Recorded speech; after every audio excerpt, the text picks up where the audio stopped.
Disclaimer. This podcast is for entertainment purposes only and should not be considered as facts. Nothing that is said about any person, organization, gaming company, or sport topic in general should be taken as facts, as well as any talk about any political, religious, or medical topics. As for medical topics, at all times you should speak to a licensed medical professional before any opinion is considered. Everything that is said on this podcast is opinion-based only. Viewers and listeners' discretion is advised.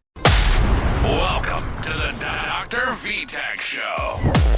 This podcast is a long-form conversation hosted by Dr. VTech with the top guests in the world of esports. All from owners, pros, semi-pros, former pros, and content creators of many games.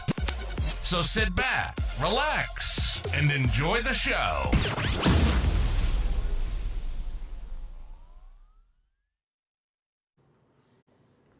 Ladies and gentlemen, welcome to the Dr. VTech Show. Well, today we have a special guest, and oh boy, this guy is special, and he is tough. Well, so tough, he just won a world championship. Guys, this guy is phenomenal. I only hear good things, phenomenal things about him. Other friends that are part of this organization talk really good about him. So, guys, I want to introduce you to Phozzo from Beastcoast. Now, I think it's part of Cloud9, so I'll let him explain because I'm totally in shock and new about this. So, Phozzo, how's it going, bro? It's good. Thank you for having me on. Yeah, man. Phozzo, so you are the director of Beastcoast, right? Just the Rainbow Six division, but So, Phozzo, what's up with this merger? Is it a merger or is it like Cloud9 took over, or what's this about, man? This is like what Cloud9? I know Cloud9 from Halo. it's a thing that I wouldn't overthink it. So it's just pretty much a naming thing. It's kind of like PSG and Talon and Rainbow Six, or well, I guess any esport that they're in. It's just a naming thing. It allows us to work with new partners, gets more fans out there. People wanted Cloud9 back, now they're back, and then us winning the major kind of helped solidify that deal. So, yeah, it's just a naming thing. Collaboration. Oh, that's cool. That's cool. I didn't know that.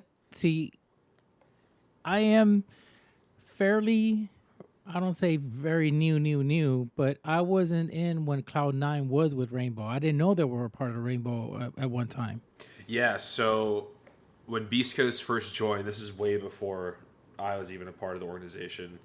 They picked up Foxay's team, Foxay, Laxay, Goddess, Retro, Mark, and then somebody else. Beastcoast sold that team to Cloud9 after DreamHack Austin in 2017 or 18. And then Cloud9 was in the game for a while. They went to the APAC region, and then they left, and now they're back, so... That's freaking awesome. That's awesome. So that would actually just boost your guys's I'm sure sales and marketing. I mean, it just spreads out and everything. Yeah, I mean, that's the goal, so we'll see how it goes. Hopefully we can keep up the run that we're having now and make the World Cup and get to show off the Cloud9 Beast Coast jersey, so... Yeah. Now, the logos are still the same, right? Nothing changes? Yep. Okay. It's just shared on the jersey, so we're on one side, they're on the other side, and then we have our Pixio sponsor, and then they have Red Bull as their sponsor for us. Okay. Yeah. See, I know Cloud9 because one of my friends that's actually right now with Team FaZe is Renegade from Halo. Okay. And Renegade was with Cloud9. These guys will freaking win like all the time. It comes to the point that it's like, okay, this is the same team winning and winning and winning, you know. Yeah. I'm happy that my friend is winning, but then it comes to a point it's like, okay, can somebody else win? Can somebody else win? Because you sound like Trump, you know. You're gonna get tired of winning and winning, you know. So it's freaking crazy. And I was like, man, John, you know, I'm happy for you, brother. You know, good for you. You know, that's good. But there was no competition. People would try against Cloud9, and these guys were just like so dominant and good. And then he went to FaZe because Cloud9 left. that organization, and I don't know, or he split. I forgot what was the deal with Cloud9, and I think they still in the Halo scene, if I'm not mistaken. I haven't been in the Halo scene in a while. I left that a long time because of what happened to one of my friends that I think he's probably one of the best Halo players I ever seen. Play the Who's game. that? Persecute. I've never heard of him. Persecute. I'm not yeah. really into the Halo scene, so I don't really know many players. I know like a couple of like the big ones like Formal and all them, but Yeah, other than that, it's everybody would know Formal because he was from Call of Duty. Lucid. He's like one of the top players in the world on Halo. Renegade, of course. And some other players Snipe Down. But when it comes to like those players look up to this guy, Persecute. That's how good he is. Oh, gotcha. Okay. So it's kind of like he's more like the Bolo scenery, like how Bolo came in. He was like a phenomenon on Twitch and streaming and stuff like that. And then there was, I think it's more the politics why he didn't get picked up. So, in my opinion, and they just it's all about name and popularity and all, etc. Yeah. It's a joke. So he never got picked up, and I'm like, what, screw this. And I even told him, I said, what, just do something else in your life, man. Halo is it's just not gonna work out. It's not. If he was like into Rainbow Six Siege, oh gosh, and if he was like super good, I'll vouch for him. Right. But Phozzo, what is it you particularly do for Beastcoast? I mean, what, as a director, what is your job and role? What's your main job that you do for them? So I can start from the beginning of everything that I did with Beastcoast. So I came in as a player, played for them from 2020 till 2022, I think, in that range. I finished school, got my degrees. I switched over to the marketing side of things. I didn't really touch the Rainbow Six team after I quit for a while, and then I slowly got put into the management role, and then fast forward to now, I'm the director of Rainbow Six. So pretty much all I do is I'm just the bridge between the players and the organization. So I kind of just handle the communications. So if we're in contract negotiations, I'll talk for the players, and then I'll talk for the organization to kind of keep a neutral side. But I'm always for the players. I want to see the players win. Because I know what it's like. Because if I was a player, I know what I'd want and that kind of thing. So, but yeah, I'm kind of just the communicator. I keep them happy, keep the org happy, just the middleman. So. Yeah, it's basically what I did when I was in Wildcard.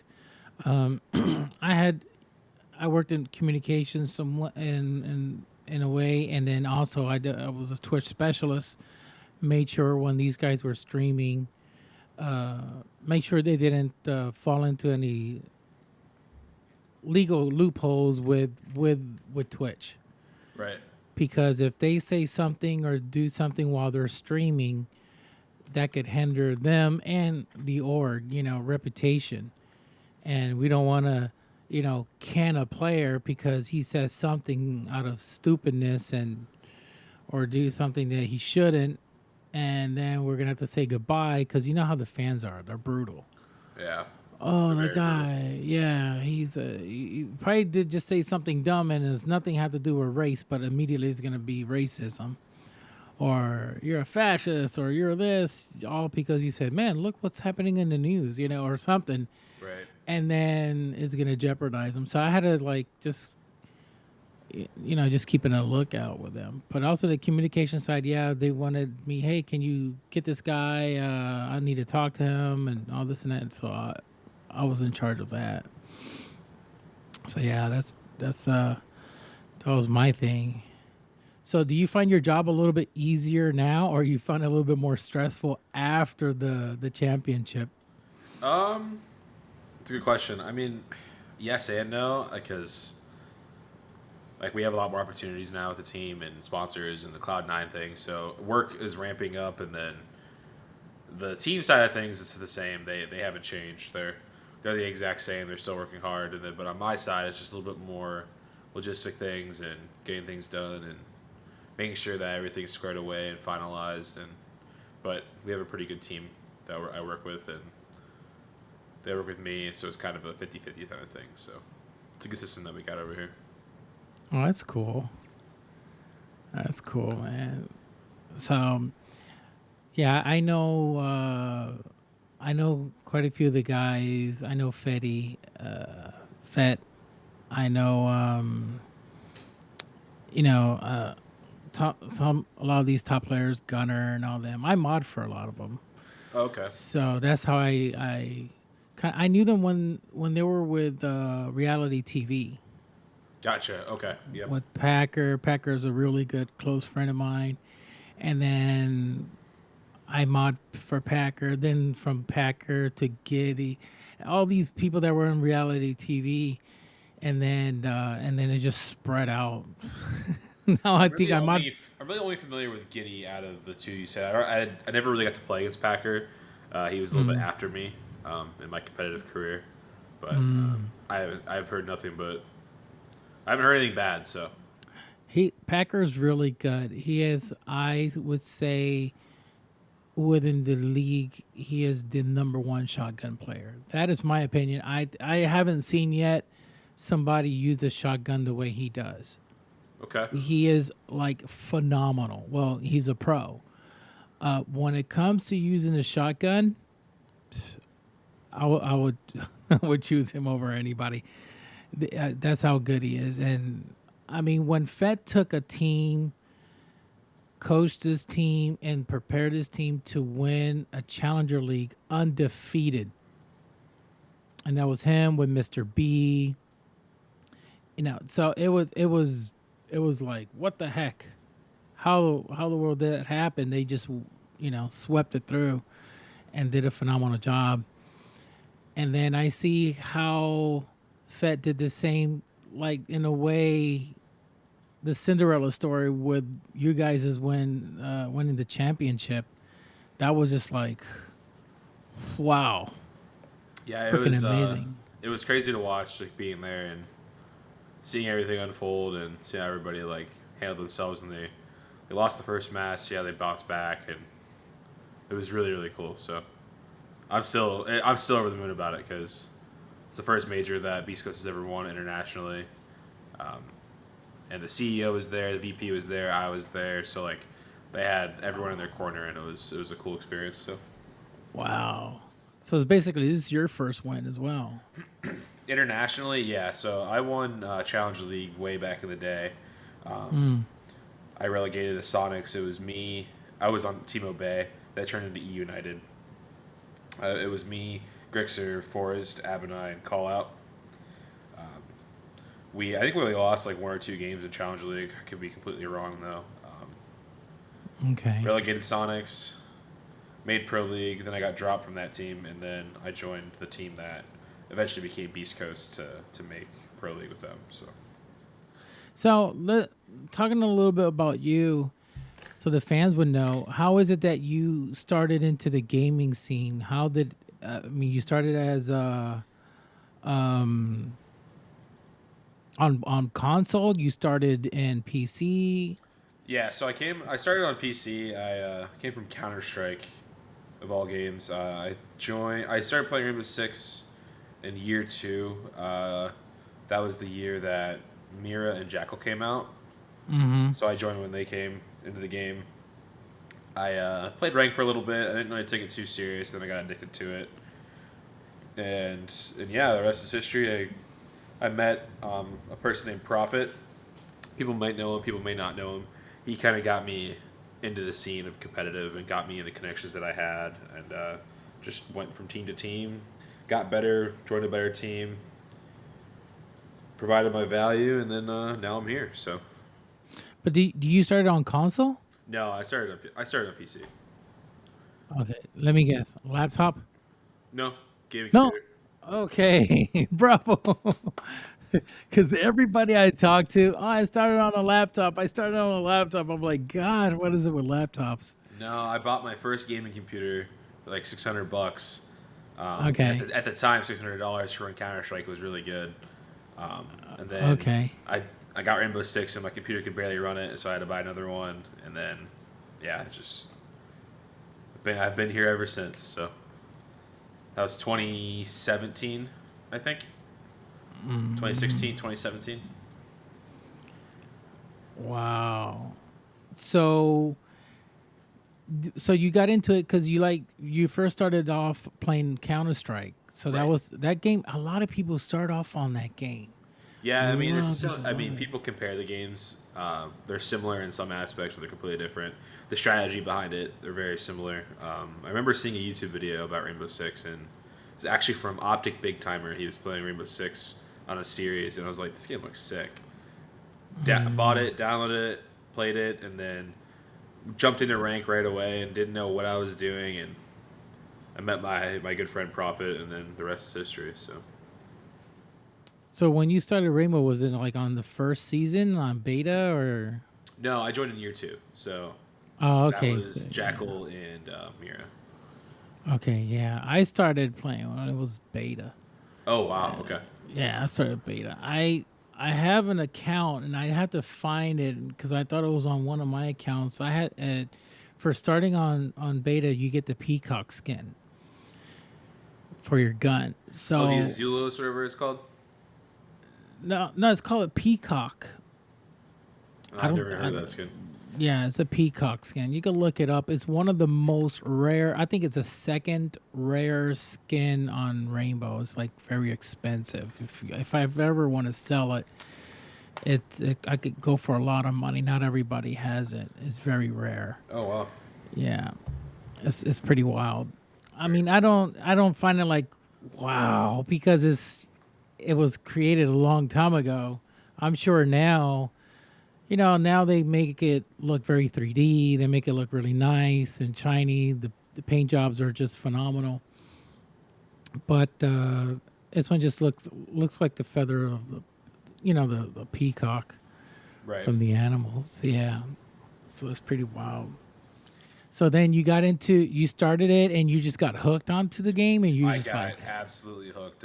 All I wanted to do was play Rainbow Six, and that's all I did. And at the time, I worked at a car dealership. oh really? You were a car salesman? I wasn't a car salesman. I worked in the marketing side of things. Okay. So I worked with the salesman. But all I could think about when I was at work was Rainbow Six and how I wanted to play professionally and do it for a living and quit this job and not have to do anything but play Rainbow Six, and it overtook my life. So I'm glad it did. But Yeah. I used to sell cars back in the day. It was a pain in the ass. I couldn't sell. I don't like any sales jobs. I'm not a big sales guy. I hate relying on commission to make a living. So Oh yeah, that's horrible, man. it's not. It's a good job if you're good at it, but if you're not good at it, you struggle pretty hard. So Yeah, you're gonna struggle. I mean, in sales, basically you just gotta be a people person. yep. The car usually sells itself, but you gotta sell yourself first. And they gotta like you, they gotta trust you, and then if they like you, they trust you, they will end up buying whatever you're gonna recommend them.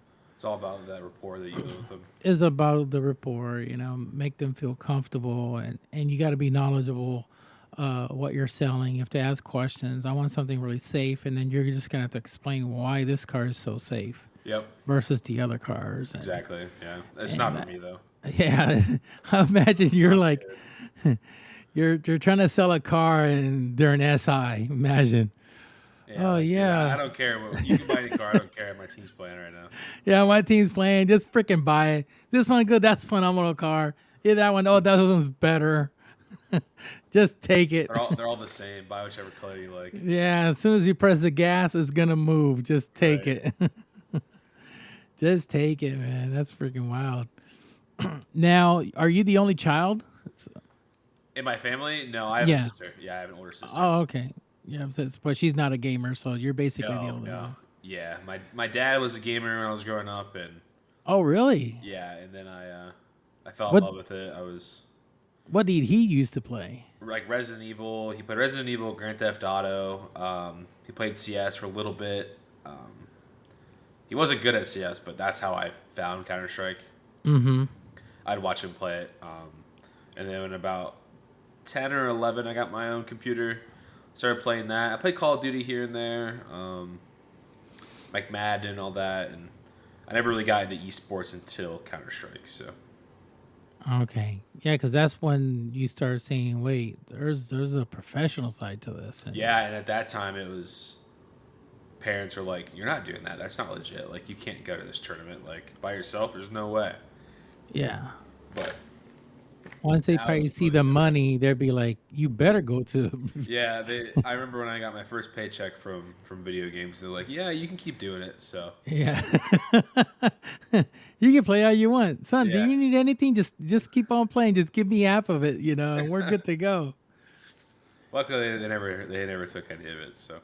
Oh, really? Yeah, they were very supportive about it, and... Wow, that's freaking awesome. Some parents, they just like, okay, that we're gonna talk about rent and we're gonna talk about because they see that they're making more than what they're making. Yeah. Like, all they cared about, like, when I was in school was, like, make sure my grades were fine, and I was doing everything I needed to do in that aspect, and going outside, hanging with my friends. But other than that, as long as I'm doing everything they need me to do, I can do whatever I want. But the second my grades started slipping, they would be like, nope, you're not playing. So I always kept my grades up because I wanted to keep playing video games. So Yeah. I did everything that I could to keep those grades as high as they can. So Yeah. and I'm now in the here. same boat. I'm in the same boat as well with my kids. I'm like, listen, I don't care you guys game. You guys got a game room, a freaking game room. They got a PlayStation. They got the Xbox. They got a Nintendo Switch. They got everything. And I said, you could game, you can have fun, but just keep your grades up. That's all Yeah. I care. Just above a C. School is very And you're important. good. You can't Yeah. you can't hit the brakes on school. And you don't need to go to college, or you don't need to do any of that. But No. graduating high school and keeping good grades just sets you up for success in the future. And Yeah.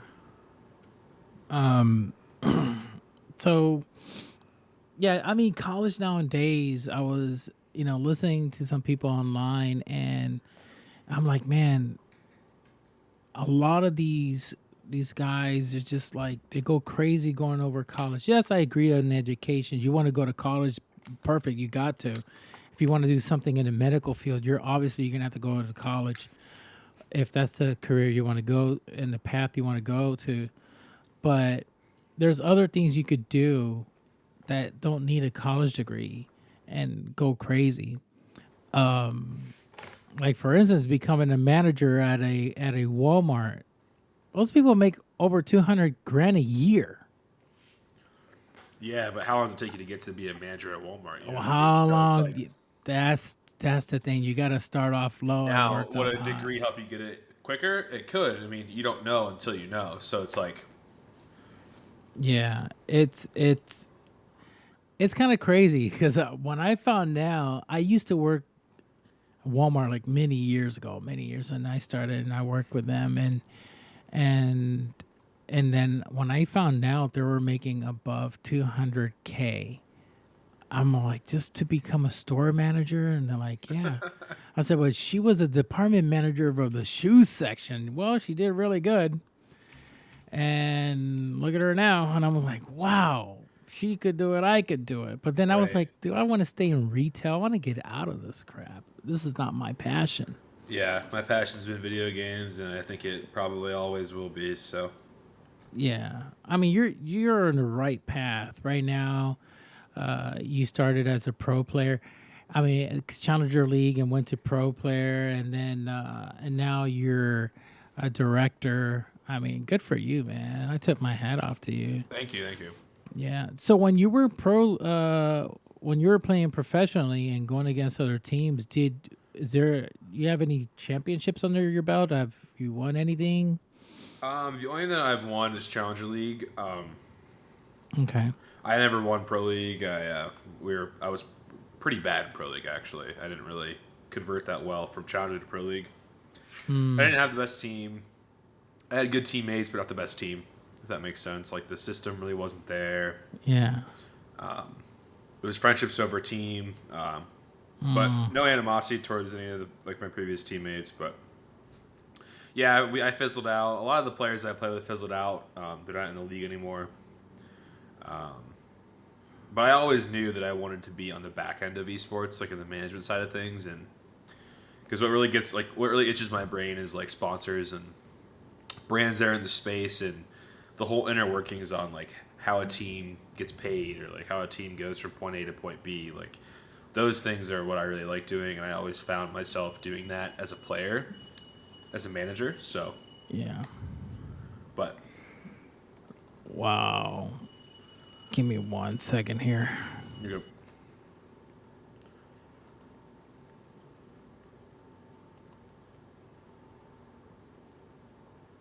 Sorry about that. Got the an alarm there going off on me. I had to shut it off. Freaking Alexa, man. That Echo, whatever, from Amazon just goes wild sometimes.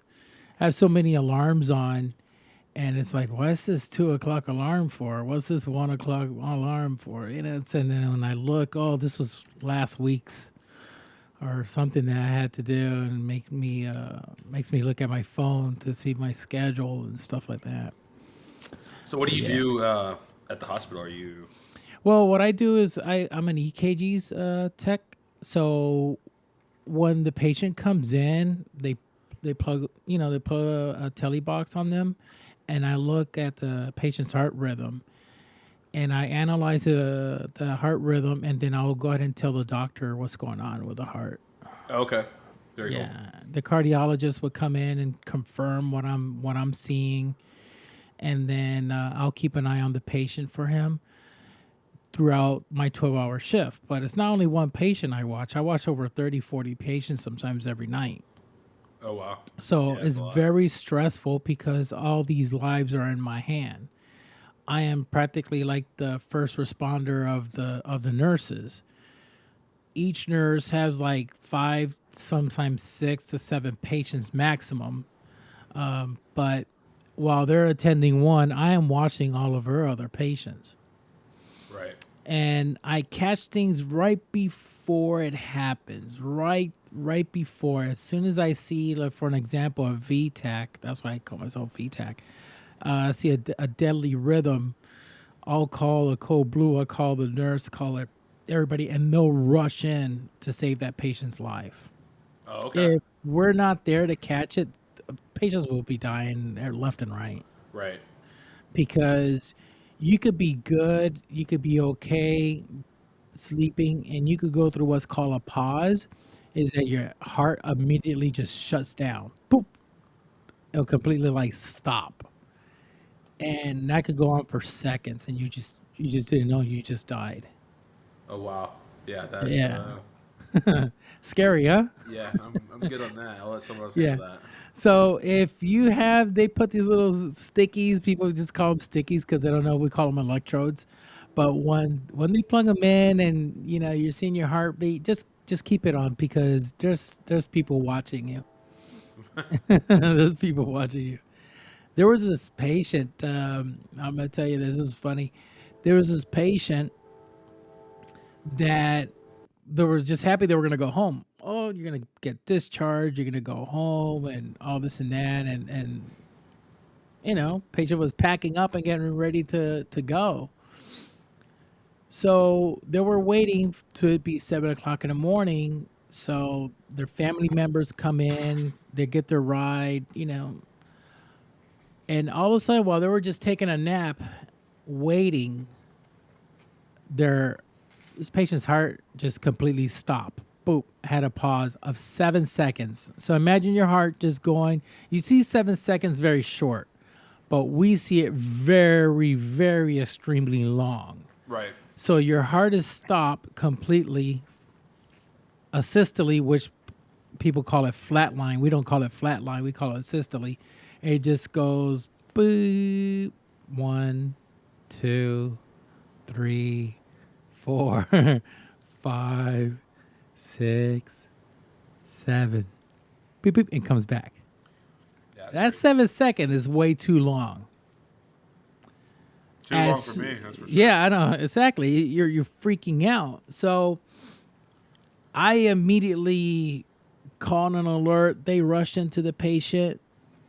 and the patient like woke up, and then they were like, "Oh my God, you're okay," and all this and that. And the doctors came in, and they were like, "Okay, we need to find out were there artifacts." I said, "Listen, that was a pure 100% pause of 7 seconds. There was nothing, no interference. They weren't moving around. A lead didn't come off and came back on, because I know when things are fake or not."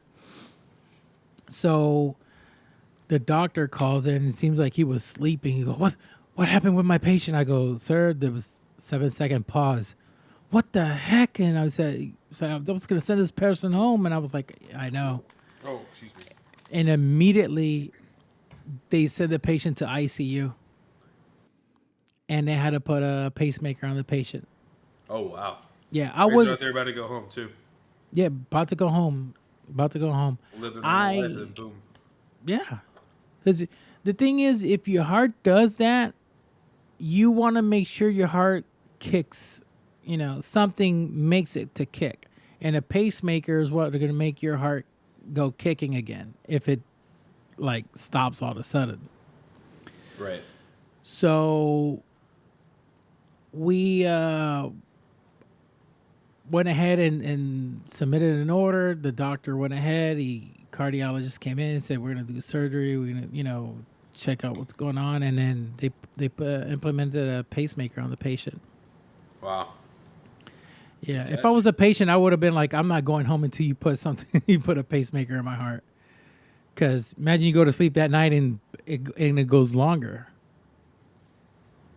True. And 10 there's seconds, 15 seconds. Oh yeah, there's been, I've seen 12 seconds before. Yeah, it's scary. It's scary because your heart just completely shuts down. Yeah, completely. It's really freaky. So yeah, that's what I do in my line of work. Not that that crazy. It's That's stressful. pretty crazy to me, but Yeah, there's some things that go on in a hospital that a lot of people don't know. People that different type of positions that people just don't know that we're I think there. it's just nurses and doctors and Yeah, that's all they think is nurses and doctors, and that's basically it. I go, no, there's a little bit more to it than that. There's way more. There's a lot of technicians, techs, what we call themselves. We call ourselves techs. right. Because, we're not, in a way, not nurses, but in a way we are, So. Right. But I do get my first responders discounts and stuff like that. Because we're also in the ER. When the patient comes in from the ER, a bullet wound or whatever it is they coming in for, that's the first thing we plug them in. And I'm like, okay, we're watching that patient, seeing what's going on. And if there's something really tragic and something going on with the heart, we immediately have to take action for the patient. So it's crazy. It's crazy, man. Yeah, I never saw myself in the medical field, so I kind of just Yeah, you just don't. Yeah, I'm just I'll let everyone else do that. So you went to school? I mean, you graduated or? Yep. Yeah, I have a degree in marketing and I have a degree in communications, business communications. So. Oh, phenomenal! So you could go. You're in your field then. Yeah, I'm exactly where I want to be. So. Yeah. I have another job. I work for a company that we build like commercial buildings, like hotels, office space, custom homes, things like that. That's like my primary job, and then Beastcoast is my other full-time job. Sorry. Oh, okay. Oh, you're good. Wow. So this construction company. Yeah, they're pretty much a construction company. They're known globally, or are they just known? No, they're just in Ohio. They're a regional thing. We do Ohio, Pennsylvania, and West Virginia. So we kind of just keep those 3 states. Oh, okay. Yeah, I remember when I was when I lived in Puerto Rico, this company came to the island to build a hotel called Tishman, and come to find out they're from New York. Though. This Jewish company. It's owned by this Jewish people, filthy rich, and it was pretty awesome how they build these hotels. It's kind of crazy how they set it up and everything. I mean, these guys were just pros. Yeah, like in the intricacies and Yeah, everything about it. it's kind of wild, man. Kind of wild. So, and you just graduated not too long ago, or just recently, or I graduated 2 years ago, okay, 2022. Yeah. okay, good for you, man. Good Thank for you, you. thank You got it made because what you're doing with Beastcoast is basically it's for your resume. So, for an example, you want to get hired by a bigger company or something really major. I know you want to stick with the esports scene, but let's say, for instance, a news organization wants you to pick you up or something. Right. I think that's where the money is right there. In the news, you think so? I think so. I mean, it just depends. It just depends. I think it I depends don't on where you're at in the region. In the United yeah. States. Really, usually. Well, yeah, I'm sure that if you lived in New York and you work as something with a company that's communications, you're gonna make a lot of freaking money. Right, yeah. Like I live in Ohio. Like, yeah, I make decent money, but if I moved to Chicago, for example, I'd probably make a lot more. Yeah, unless the Cleveland Browns hire you. Yeah, I would love to work for the Browns. Oh That'd be- God. Oh yeah, imagine that. Hey, the Cleveland Browns they're reaching out to you. Want to know if you want to work for communications? I would say yes immediately. I bet. I bet you would jump on that. I'd be in the office the next day. I wouldn't even care. I think by the time they hang up the phone, you're already Already knocking. there, Look. yeah. Yeah, I'm here. You What haven't even the? signed a contract yet. That doesn't Yeah. matter. I'm ready. I'm ready. Forget about the contract. Oh gosh, that's awesome. So, are you near the city in Ohio? I mean, you're near the stadium or anything? Yeah, I'm about 20 minutes outside of. Wow. So you're a diehard fan. I wouldn't say I'm a diehard fan of the Browns, but I am a pretty big fan. Yeah. Oh, okay. Are you more into football or baseball or? I'm a football. I love car racing. I'm a big Formula One fan. It goes Formula One, golf, football, and everything else underneath it. Wait, was that you're a Formula One fan? Yeah, I'm a huge Formula One fan. Okay, bro, I gotta talk. Okay, I saw the documentary of Ayrton Senna, Okay. the Brazilian. Yep. Till this day I haven't seen, and I've seen a lot of his races. Thank God for YouTube. And for me, he's the Tom Brady of it. Unfortunately, He's up there, that's for sure. he is like phenomenal. The thing is that I mean, Hamilton thinks he's the GOAT. He's like no, he's the best.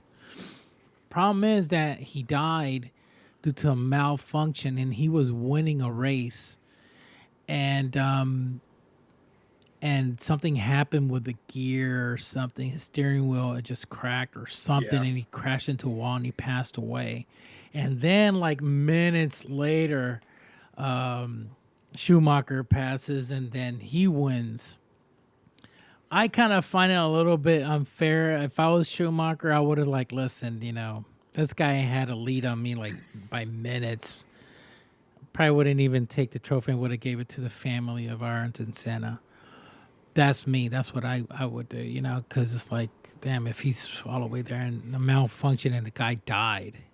It's a different that he crashed, but to die it's another thing. But if he would have still been alive, I know for a fact Schumacher wouldn't have all the wins that he had. That's remotely impossible the way he was racing, how good and dominant he was. obviously, I think there would be in a battle.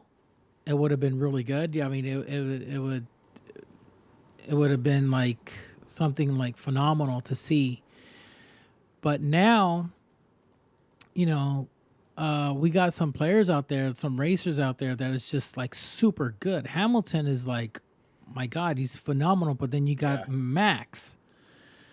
I think his name is Max, right? You got Max, you got Lewis, you got Lando Norris, you got Charles Leclerc, you got Jeez. Fernando Alonso still in the mix of people who you can't count out yet. Oscar Piastri could be up there. He's a rookie. George Russell's up there. There's a lot of drivers on the field right now that they're very, very talented. Do you get to see that Netflix Formula One series?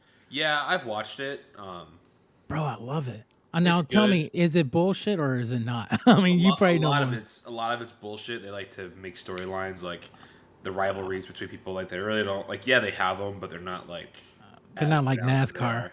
Yeah, like they kind of twist the stories. Like it makes it fun to watch, and I get why they do it. Okay. But yeah, like watching Formula One before the Netflix series and then after, not much has changed. Only thing that's changed is the amount of people that watch it now.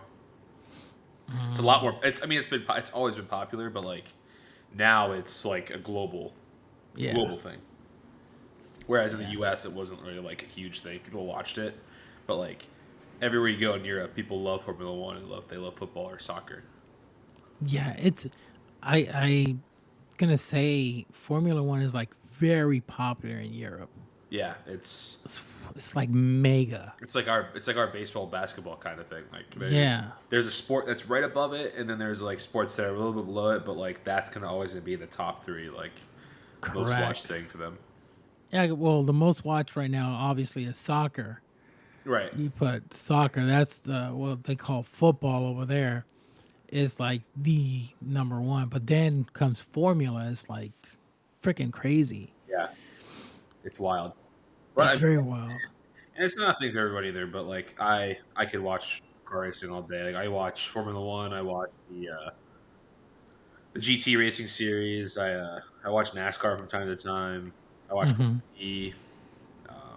I just love car racing. So you watch iRacing on Twitch? I've tried. I watched like the esports Formula One. That's pretty fun to watch, but nothing. It's not the same whenever you're watching like actual the real thing. Yeah. Yeah. I had two guests on my pod. They're iRacers. They were telling me some crazy story. Yeah, they were with Team Oxygen actually, and how that kind of works. And some of the players that started off at iRacing, now they're actually racing professionally in real life. A lot of people like you can translate it really easily for the iRacing, like the actual simulation, like the actual rigs they play on to like an actual car. Like it's gonna be a little different, but like it's an adjustment period that like you can do fairly easily. Like I don't know if you've seen the Gran Turismo movie that came out recently. Correct. Like that guy was like actually good. He came from playing Gran Turismo, so it's like it's possible. Is it going to happen every time? Probably not. Will they be good? They could be, but like you can't count on them being a top racer in their circuit. Wow. Who's your favorite Formula One driver? I'm a huge McLaren fan, so kind of Lando or Oscar. But I've been a McLaren fan since 2007, 2008.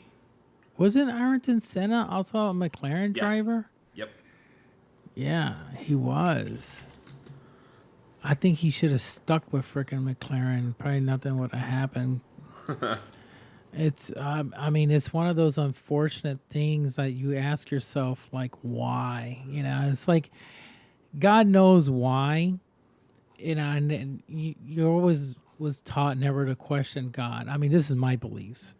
I don't know if you believe it, but never to question why. But I always question. I said, why take such a talented person? It's like him and Kobe Bryant, it's like these phenomenal people that were on Earth that had an amazing special gift. Right. And Santa was like, I think they call him the king of the wet roads. Nobody could take him on the rain. He knew how to just like dominate at high speed levels and everything. It was like crazy.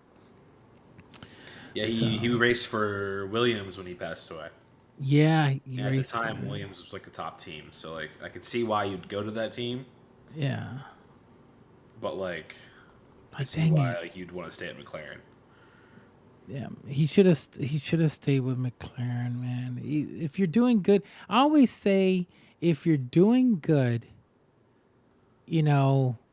stay there. Don't freaking move because you see something bigger.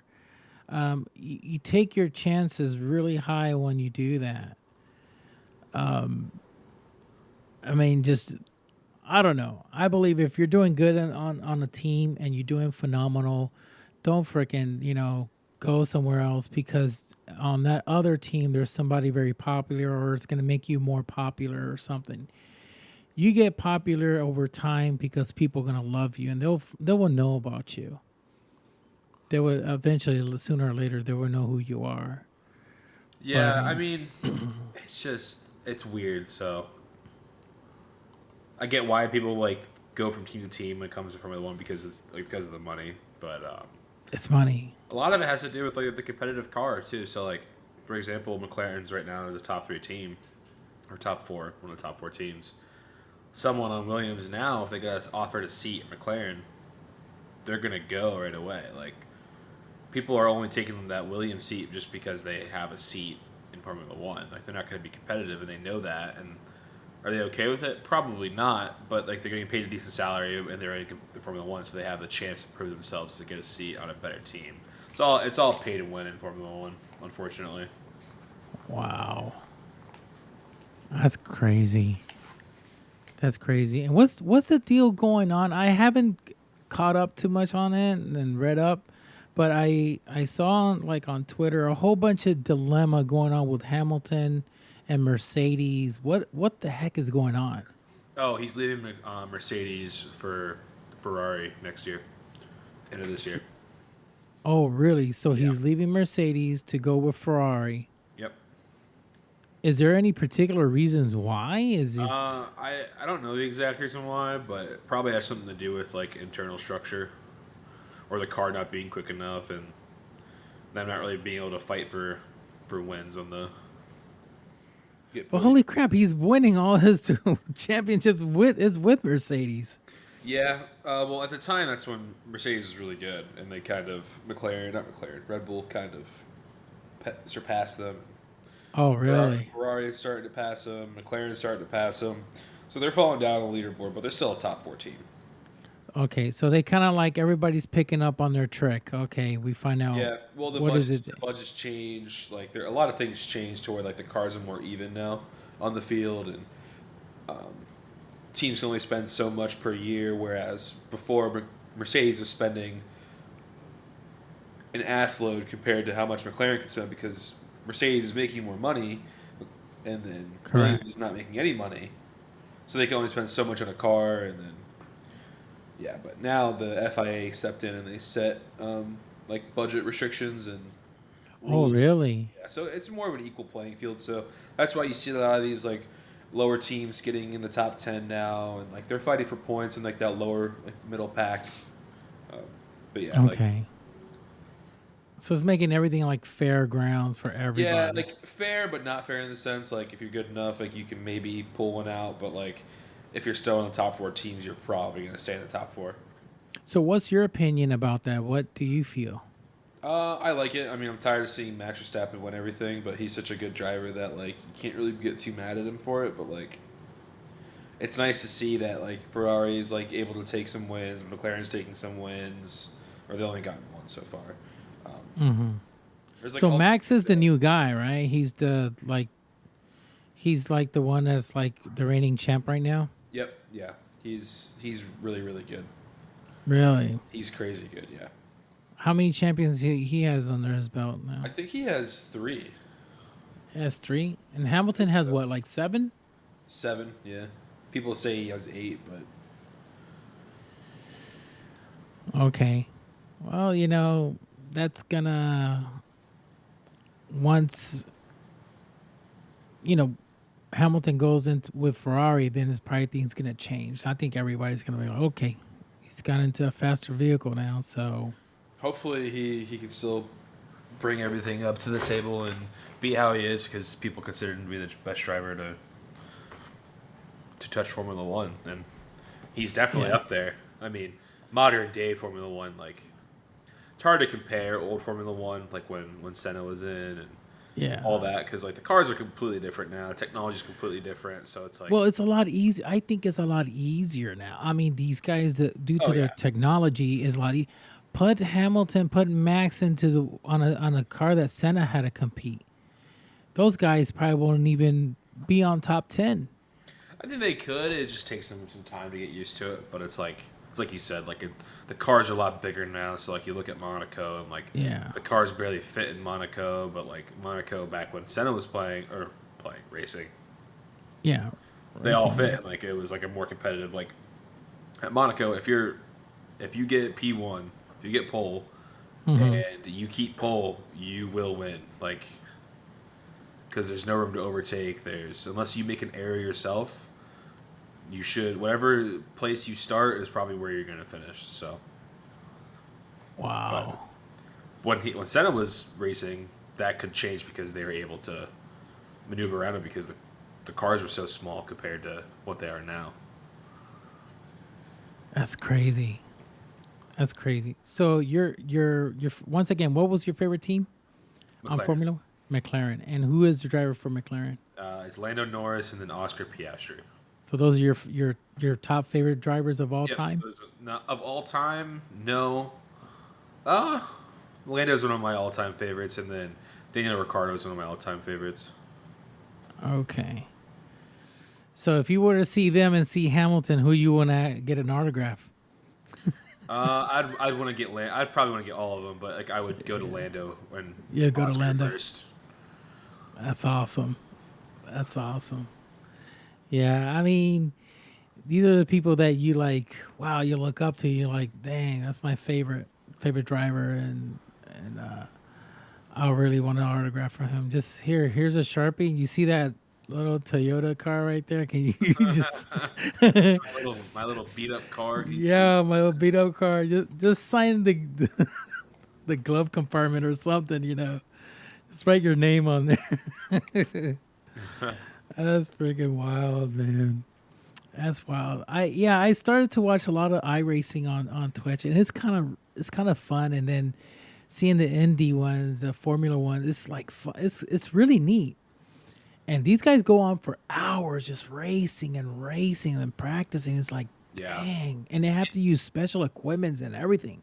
Yep. The Indy 500 series is really close to Formula One in terms of like skill. Yeah. So that's fun to watch too. It's not my favorite one to watch, but I like watching it from time to time. Yeah, it's pretty cool, man. It's pretty cool. And I'm like, I like it. I just think it's very underrated. I think racing is underrated in the Twitch world. Everybody sees first-person shooters and, or adventure games, or watching Elden Ring, or watching, all these different type of games. But they don't concentrate a lot on there's other games out there, and like the Formula and the NASCAR. iRacing is like really, really neat. It's fun. Right.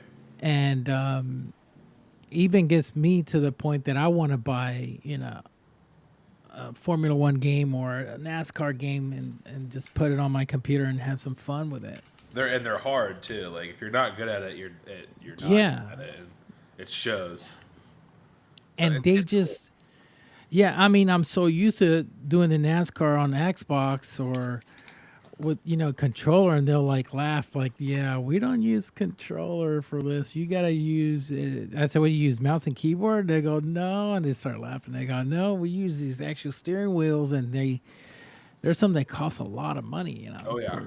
And I was like, whoa, that looks totally different. You can't get it at your local Walmart. Nope. Some really heavy, nice, good equipment. And it's so true because I love flying, so I do flight simulator. Okay. And I got a special one that's an edition by Airbus. So it's to fly Airbus airliners, and big jets. But I also could use it to fly small aircraft like Cessnas and stuff like that, props, what we call them. But for those, I need a different type of, gears and stuff like that, and yoke and pedals and stuff that's good for those aircraft. Right. But yeah, iRacing is pretty neat, and I just feel it's very underrated. I really wish a lot of people get to know more about it and get to see it. It's making its mark slowly but surely. Yeah, slowly but surely. Yeah, it's pretty neat. That's kind of wild. So, other than that, I know you like to play golf. Yeah. Big golfer. Yeah. Really, man. Yeah. You asked me what do I where am I at in golf, and I was going to tell you that I play in the mid to high 70s. Okay. Yeah, anything hotter than that, anything hotter than that, I'll stay home.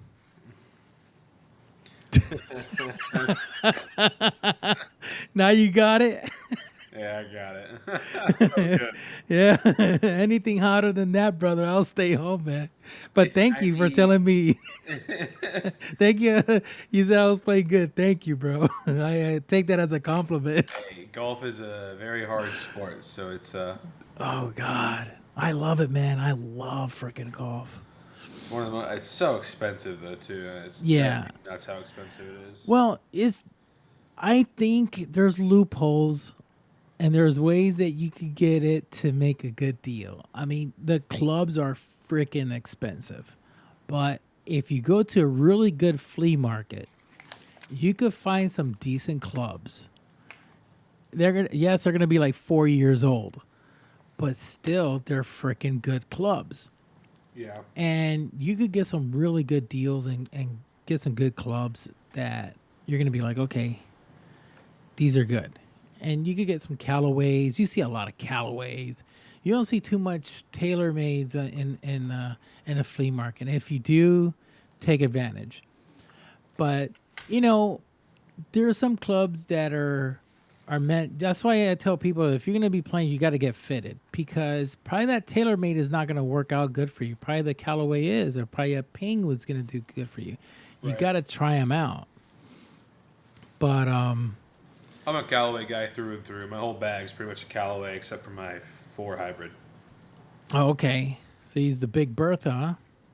No, I use the Rogue series. I'm on the Rogue ST Maxes right now. Oh, okay. I have the Rogue ST Max driver, Rogue ST Max 3 hybrid, Rogue ST Max irons from 4 through gap wedge. I have the Jaws Raw wedges in the 50, 54, and 58. And then I have an Odyssey putter. And then I have a Stealth 2 4 hybrid. Dang. Sorry. Yeah. See, that's what's expensive. Sorry. My 3 wood is the ST Max. Okay, I don't even want to know how much that entire bag cost you. A lot. My putter alone was $330. Yeah, that's what I'm saying. A lot of people just don't know. It is expensive. What's really expensive is the equipment. Yeah. You could go to a public golf course and you could just play there. One of your local ones, and they're probably like $15-$18 to play the whole 18. Not here. Not that. No. No. I think it's like $50 around here in Ohio. Oh, jeez. Yeah. Oh God. Unfortunately. Well, you got to come to Florida where I'm at. There's tons of golf courses here. I really want to golf in Florida. I've never golfed there. Really? Yeah. Oh, jeez. I actually live 40 minutes away from Tiger Woods. Okay. Yeah, I don't live that far. He lives in Jupiter Island. That's where a lot of the professionals live. Yeah. It's like really super freaking fancy. It's really nice. Yeah. Really good good area, really nice area. So yeah, what you saw what's going on with Tiger Woods? Him playing like shit, yeah. Yeah, it's playing like crap, man. I feel so bad because he is, yes, indeed my favorite golf player, and I kind of feel bad. You know, he been through so much, but then also a lot of it is because of his own mistakes. Yep.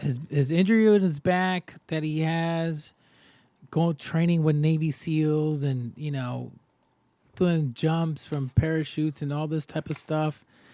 It's kind of like screwed him over, and he was told not to do it.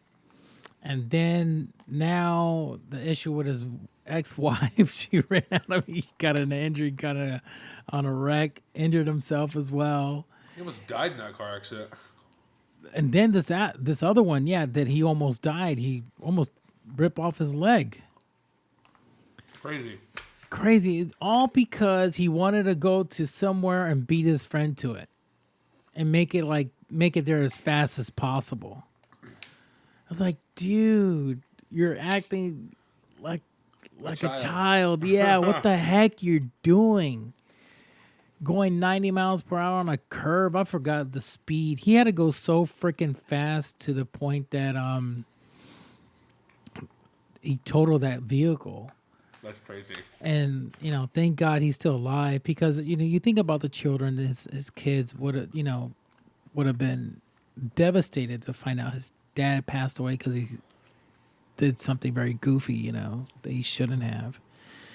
So now he's paying the price. His body is like, it's gonna come to a point. It's like, okay, you can't play no more. You're gonna have to like retire. Unfortunately, Jack doesn't want him to retire. Jack actually wants him to match up his his major wins. And I think Tiger only needs, he won one not too long ago. I mean, what, like 4 or 5 years ago? Yeah. And then 2021, I think. Yeah, 2021 he won one. Everybody was super happy. Then he goes ahead and gets in that freaking accident. And now he's like worse. All what he did to recover, he just lost it. And he's also getting older too, so people he's fail getting to recognize older. that. Yeah, he is getting older.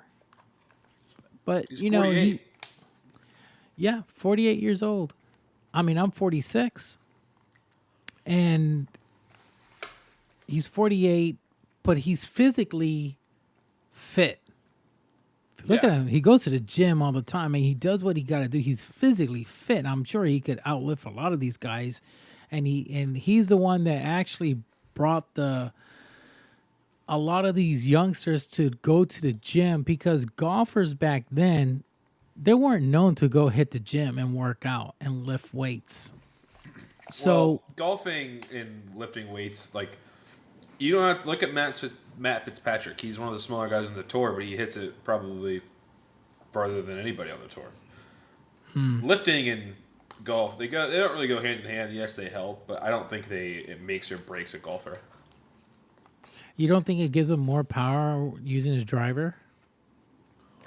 No, because the driver is giving the power. Yeah. Yeah, their swing speed could help, but like, I don't think you need to be muscular to have a fast swing speed. You should be flexible. True. You know what I mean? Now, I haven't seen, till this day, I haven't seen nobody hit a driver like John Daly. John Daly. You know who I'm talking about? That blonde guy and a big belly guy. I met John Daly, actually. Really? Yeah, he was at a course near me. Holy crap. The heck? Wow. Pretty cool guy. Was he? He was kind of a dick, but he's not my favorite golfer. But I mean, okay. He's a really famous golfer, so yeah, that's why I always tell people, man, no matter how popular you get, always stay humble. Yep. You win championships, just let the ego aside. Be humble. I don't care who you're related to or who you're with or who you hang out with. just always stay humble, because that will always stick with you. You know, people will always know you. Oh, he's a cool person versus, oh, this guy's a big jerk. Right. And you don't want to be known to be a jerk.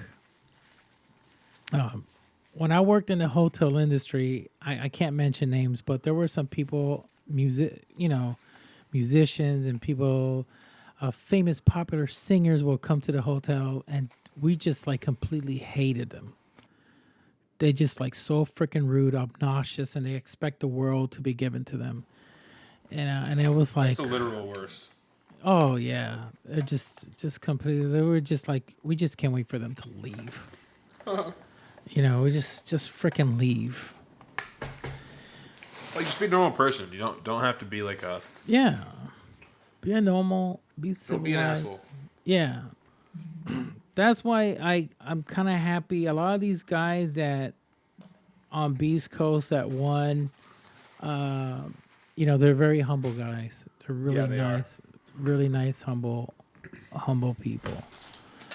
And I kind of force them to be like that because nobody likes working with an asshole. So it's like, yeah, not everything you get is handed to you on a silver platter. Like, you got to work for it, and like, the next guy could beat you. Like, don't get on your high horse. Just stay. I don't know the best word. Stay in your lane. Stay in your lane. Like, just be grateful for what you got. Like, don't brag about anything. Just be you. Like, don't. Yeah, just stay cool. Don't change. Yeah. Don't change. Be you. So, what's your favorite golf course? Favorite golf course? You won't know it, but it's near me. Oh, it's near you. Oh, okay. Yeah, it's called Chippewa Golf Course. It's a great golf club. And your favorite player? Who you like? Favorite player? Oh, good question. I'll have to go with the local guy that I went to school with, Justin Lauer, who's on the tour. That's like my not my biased one, but like the one that I should say. But like my actual favorite player is either Bryson DeChambeau, Rory McIlroy, or Justin Thomas or Jordan Spieth. One of those. Spieth. Yeah, Spieth. They're playing like absolute crap right now. Justin Thomas and Jordan Spieth. Well, they all in golfing. How can I say it? You don't play against the other opponent. You're playing against yourself. Yep. It's basically what it is. Your competitor is you. You're playing against yourself. Spieth, excuse me. Spieth is a phenomenal player. When he's on fire, forget it. Yeah, you got to recognize. They're both on fire. You got to like. Yeah, you got to watch out. I've never been too much of a Rory fan. Really? Yeah, never been. My problem with Rory was his attitude. I think what happened with Rory, there's certain things that he done on the field, like when things wasn't going his way, he would just like throw his equipment and walk off the course and quit. And I was like, what the heck is he? Why would he just give it a shot, just end it, just finish it. You never know. You might make an eagle, make a couple birdies out there and make an eagle, but just don't do that. You got a lot of people watching you, got little kids that came out to watch you and see you, but then you got sour, you get upset, and then you just left the course. That's the only thing that kind of like rubbed me wrong about him. And I saw him like he done that multiple times, and I'm like, man, what the heck? You just don't do that, And then the fans were like just like starting to boo, and it was like they just get upset about it. That was my only issue that I have with that. He's a phenomenal player. Oh yes, he's phenomenal. He's really good. Right. I don't take that away from him. And I know a lot of players that come on. Tiger Woods had the same little reputation. He was like in the beginning, he was very all to himself, very quiet, didn't care, didn't hardly smile. People just like say he's kind of obnoxious or whatever. But there's a history about it, because once he was the only black, half Asian guy on the course. and he had to go through a lot of. There's a history, a lot of turmoil to get to where he was at. So his attitude was like really stinky. Now he's like he's friends with all of them, and you would never see that at a younger Tiger Woods. He had that very competitive mindset. I've come here I'm gonna freaking crush it. But now he loves Ernie Els. He loves VJ Singh. Now he'll hug the guys, fist bump them. It's like, wait, that's totally a different Tiger. And I think that comes over time.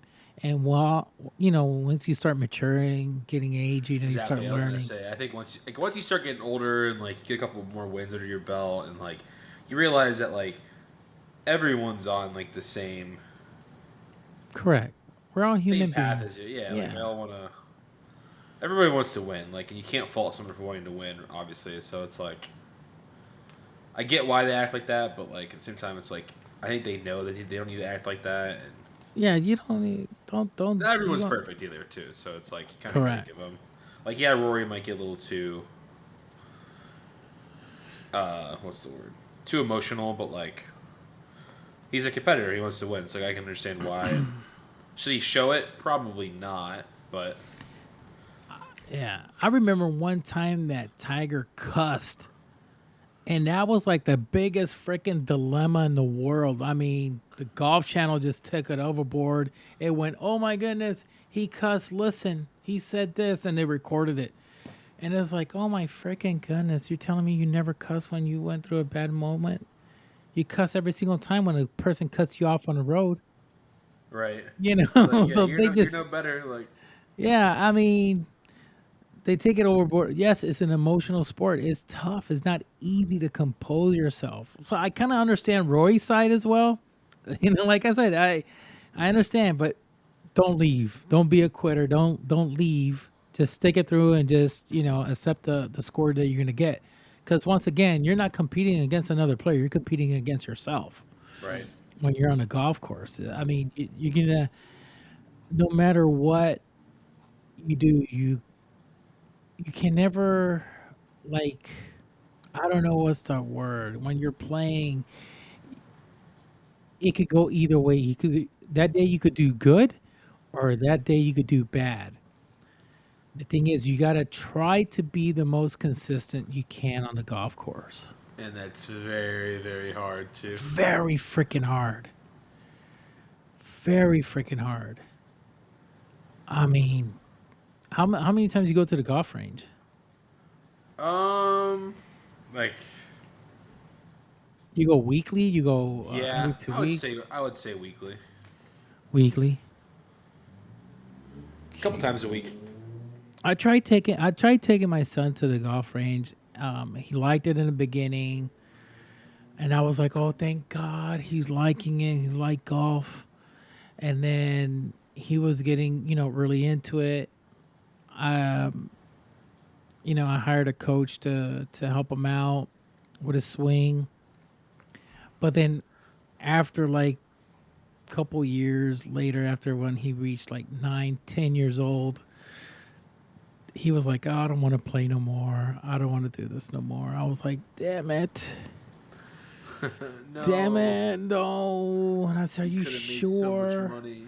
Yes, I mean college, everything. Because the coach over here in Florida, he said I already got 5 kids into college, and tuitions and everything, scholarships. Scholarship. I was like, what? He goes, yeah. I said, if your son by now, he said this is the perfect age. So he gets there, and at the end, goes through. He got scholarships. I'm like, dang. That'll be phenomenal. So he's so much money. Oh God, yeah. But I'm gonna probably take him to the golf range probably like later on, probably like in another year or so. He's 12 now, but probably like when he gets 13, hey, here, let's just swing some balls. Let's just try it one more time. Let's try it one more time. Let's see. Get him hyped up. A year does a lot of good for people too. So yeah, take a year break and you're like, you know what? I do kind of miss this. Like, so what do you play in? You play in the 70s, mid 70s, or what's your handicap? I'm all over the place. My Really? handicap is, I don't even know. Really? I don't really. You don't keep track that much to it. I You would just let- say 7 or 8. Around there, but like then again, like I don't really. It's I kind of just play. You know what I mean? Like I think I'm good, but like I'm not like obviously tour level. Like I can drive the ball pretty well. My weakest part of my game is putting and chipping. Okay. Yeah, I'll chipping either is chip it really well freaking hard. or I'll just completely skull it over the green. I'm like, oh, well, there goes 3 strokes that I could have saved. But What sandwich you use? sandwich. I use the Callaway Jaws Raw. I use a 58. Okay. I think I have a Cleveland in my bag. I had Cleveland's. I loved it for a long time. Yeah, I think that's what a big majority of people use is Cleveland's.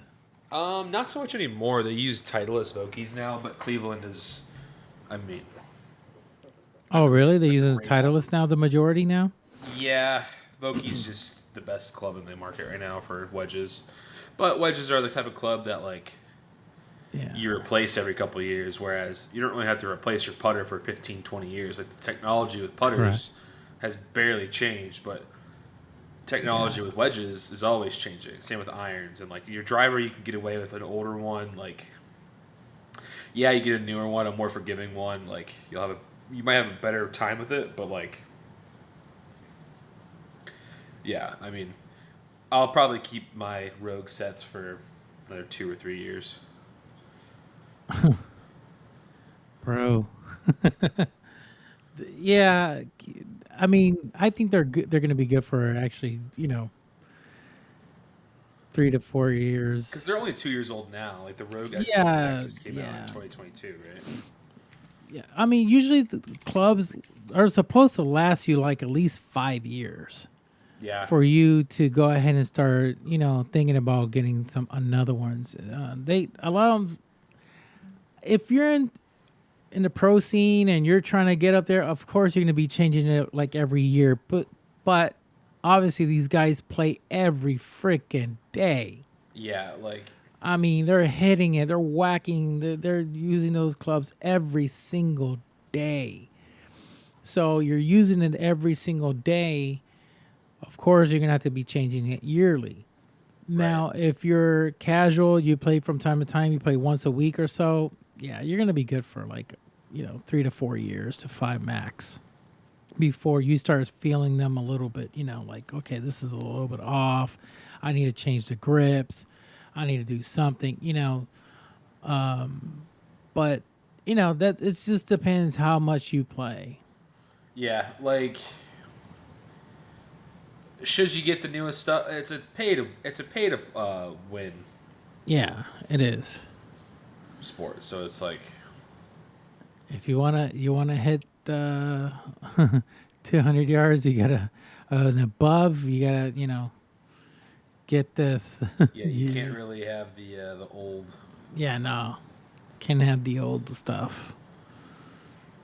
Now Yeah. you can have an old putter, and it's probably one of the best players you'll ever get.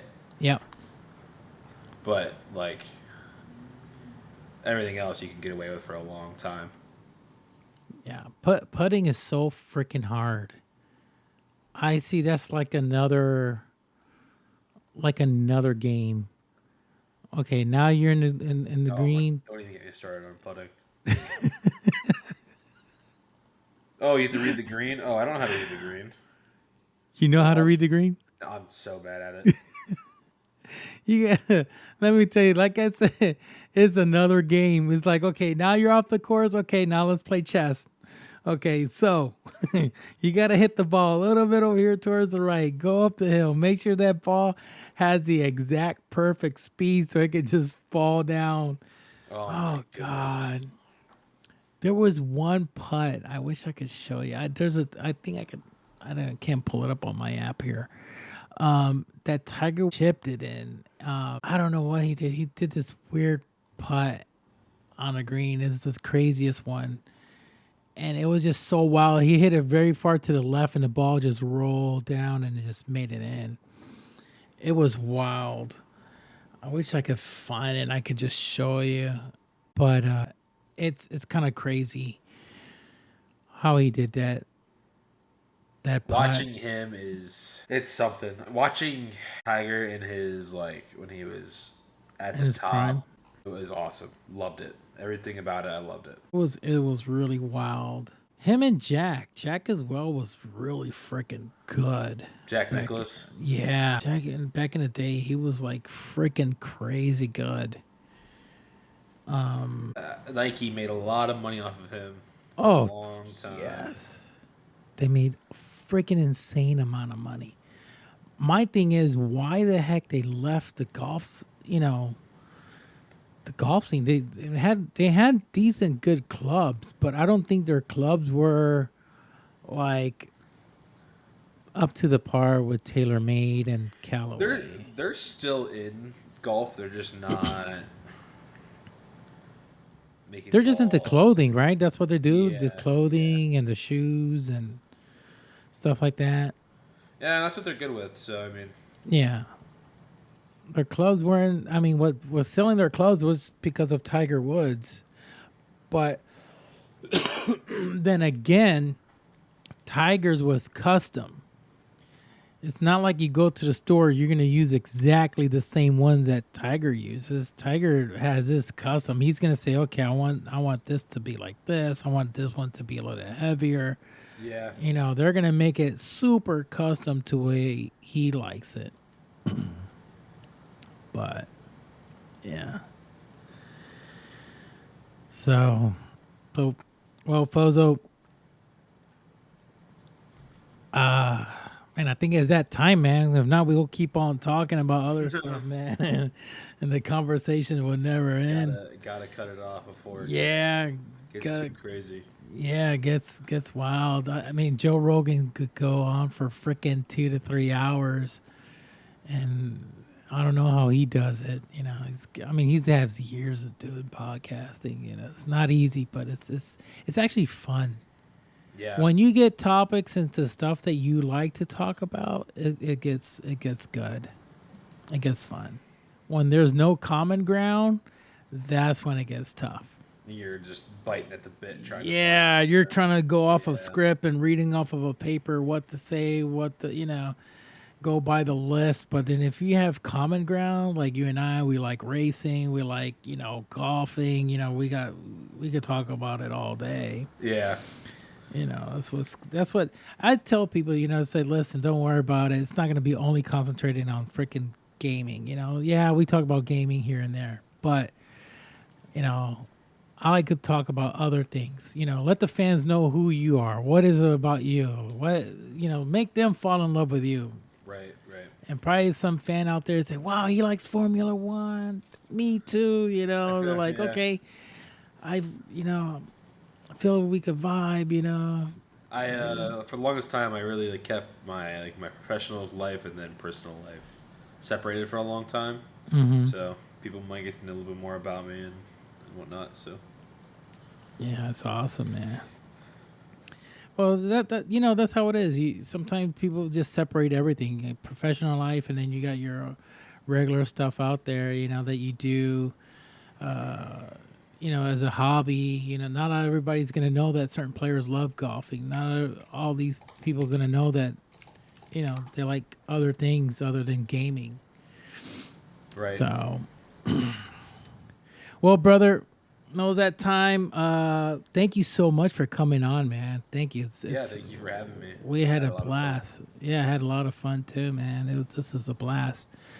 I give everybody a minute to talk on stage, so let the fans know where they can find you, what's your socials, everything. The stage is yours, man. Yeah, if you want to follow me, you can follow me on Twitter. It's at Phozzo, PHOZZOJE. But I'd rather you guys follow Beastcoast on Twitter. The more followers that they get, the better that my job is and whatnot. So yeah, really appreciate you having me on, Dr. VTach. Hope I can come back soon for another one. Sure, man. Sure. Let's see what happens after Worlds and see how things go. I mean, my schedule's getting pretty booked months ahead now that the podcast. I got to get the latest report because I was in like 4 countries, then it went to 14 countries. Now I'm over 25 countries worldwide. I just found out like yes, I'm looking at the map that shows you the structure. Like there's people in Taiwan listening to you. Wow. I'm like, what? I'm there. Dr. VTech shows down over there. Just like Taiwan. Taiwan? No way. Yeah, Sweden, Switzerland, China, Russia.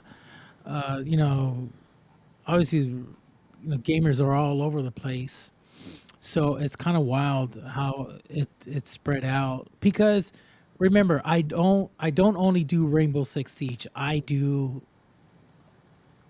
esports in general, and I also bring content creators as well. Right. So I'm not only stuck to one thing. There's podcasts out there just stuck to Rainbow Six, and it'll stick to that, and I tip my hat off to them. Podcasting is kind of different. It's a different breed because some are ignorant. Those that are ignorant, they see it as competition. Those that are mature know that podcasting does have nothing to do with competition. Because Joe Rogan, the 90% of everybody that Joe Rogan's bring in, they're all podcasters. Right. All of them, the majority, all of them are podcasting. And podcasters, usually what they do, they help each other out. And I say this as a secret code because there's some people I have invited and all they do is just ignore you. And I come to find out certain things about them and I'm like, so they probably see podcasting as a competition, and it's totally not. Podcasting is like a old-fashioned style radio style. You tune in to whatever you want to tune in. Oh, he's going to come at 4, I'll listen to him. This guy's going to come in at 3, I'll listen to him. He talks about different topics. Like Jordan Peterson, he has his own podcast. Joe Rogan has his own podcast. All these other people have their own podcasts. And it's just phenomenal. I listen to all of them, to be honest with you. Whatever, if they bring somebody interesting, I'll just listen to it. It's not, there's no freaking competition. It's not a game, Exactly. But yeah, man, I'll make sure I bring you on for the next time, man. Yeah, I got everybody that comes on are very humble people, and I always tell them, you're more than welcome back on the show. So most definitely you'll be back. Yeah. Well, hey, thank you. Yeah, man. Okay, folks. Well, that's a wrap up. Thank you so much for tuning in. And guys, what time is it? Time to say goodbye. Please follow my man Phozzo on his Twitter account and Beastcoast. Spread the love. Take care. God bless you guys. Till next time. Peace. Thank you for listening to the Dr. VTach Show, and don't forget to click follow.